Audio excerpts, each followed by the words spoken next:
Hey there, writers and muse daters. Annalisa Parent from datewiththemuse.com coming at you today to speak with you about some of the observations that I've made over the years of what successful authors do that newbies overlook. So I'm going to share with you some of those observations, and I look forward to your comments and questions as well. So think of this.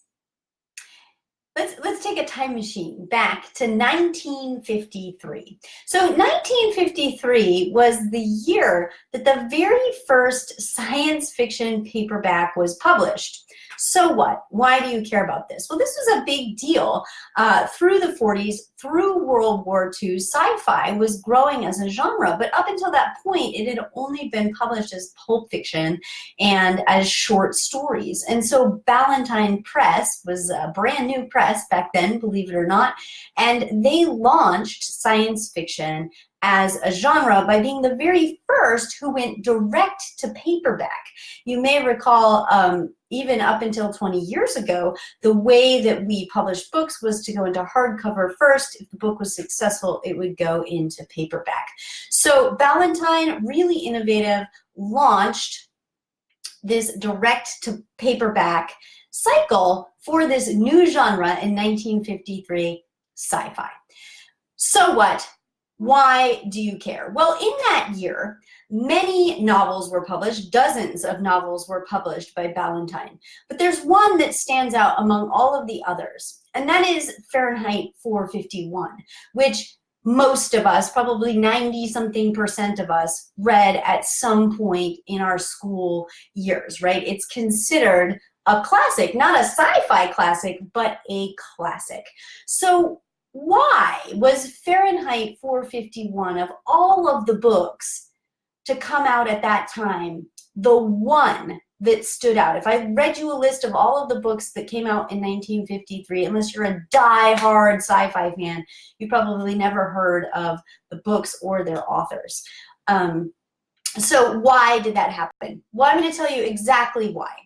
The first element was about quality storytelling, and I'm not even talking about on a line level. It is, of course, very well written, but what makes the storytelling such high quality is not only that it's a page turner, and page turners can be made a lot of ways. You know, you might have like explosions and an action sequence, but ultimately a page turner is made because you're invested in the stakes that the character is facing.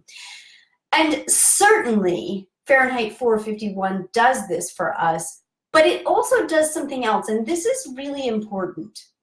This book taps into the larger themes of humanity.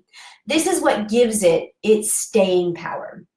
Whenever we tap into the universal themes of humanity, we're creating something that has the potential for longevity. Whenever we're asking questions about the human condition as a whole, what does it mean to be human? And as you may recall, the protagonist in Fahrenheit 451 questions the societal values of the society in which he lives, which was as relevant in 1953 as it is today.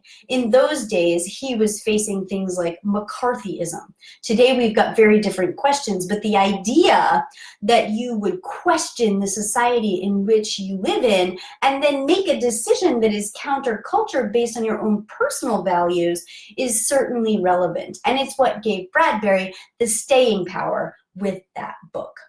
So the quality storytelling is really important, but there's something else. 1953, as I mentioned before, was a transitional year where a new genre suddenly existed. Sci-fi was established as a genre. Now for us today, it's hard to believe that there was a day when it wasn't the case. We've got so many sci-fi tropes. But it was innovative and new and up and coming in 1953. As I said, Ballantine, the very first to publish as an established genre, science fiction. So some people were in the right place, the right time. Some came in a second wave, and by the time the third wave came around, it was a lot harder to get established in sci-fi. But the people who were in the right place at the right time, their careers were launched, and those people stayed in that genre in successful writing careers for decades and decades, and some of them, in fact, are still with us today. So if you had been in on what that trend was in 1953 and had published in 1953, 1954, 1955, having that industry knowledge, then you would have landed among the likes of Heinlein and Arthur C. Clarke, Asimov, Philip K. Dick, right? All of these big names that we still have with us, those people were all launched that same year. That's a big deal. They were in on something that was up and coming, and they leveraged that in order to become successful. So had you been there at the cutting edge of what was trending, your career would have been launched simply for having been in the right place at the right time. So you may ask, what's trending today? Well, do you know? It's not what you see in bookstores. What you see in bookstores is what was popular 3 years ago. That's the publishing cycle, right? It takes 3 full years to get to market if you're traditionally publishing. So the books that you're seeing come out today were acquired 3 years ago, unless they're super timely and written by the president or whoever the top A-list star is today. They make exceptions and streamline those. But for all of us average mortals, the publishing cycle is 3 years. So what you see in bookstores today was popular 3 years ago. That's not going to give you the information about what's trending today. What is the equivalent of sci-fi this year? That's why I spend time with industry professionals every single day. I'm talking to editors and publishers and literary agents and literary lawyers and people who are in the know about what is trending now, what are they looking for, and that may be in storytelling techniques, right? Anybody who's ever read Dickens or Shakespeare knows that there are ways that we used to tell a story that we don't anymore. Even if you read those books from the 50s, there are certain tropes that wouldn't fly in today's culture. So what's trending in storytelling? But also, what is that up-and-coming market? What is it that readers are thirsting for, asking publishing houses for, that editors are scrambling for to get out into the marketplace? Because if you had that book, you'd be sitting pretty. You'd be a Ray Bradbury of the next sci-fi trend. So these two things, quality storytelling and being in on what's trending, are two of the biggest keys to success that newbies, Overlook, and successful authors know how to leverage. That's one of the biggest keys to our success in the writing gym, is having that inside knowledge about storytelling and the genres. It's why you see so much information coming out of the writing gym about the publishing successes that we're having.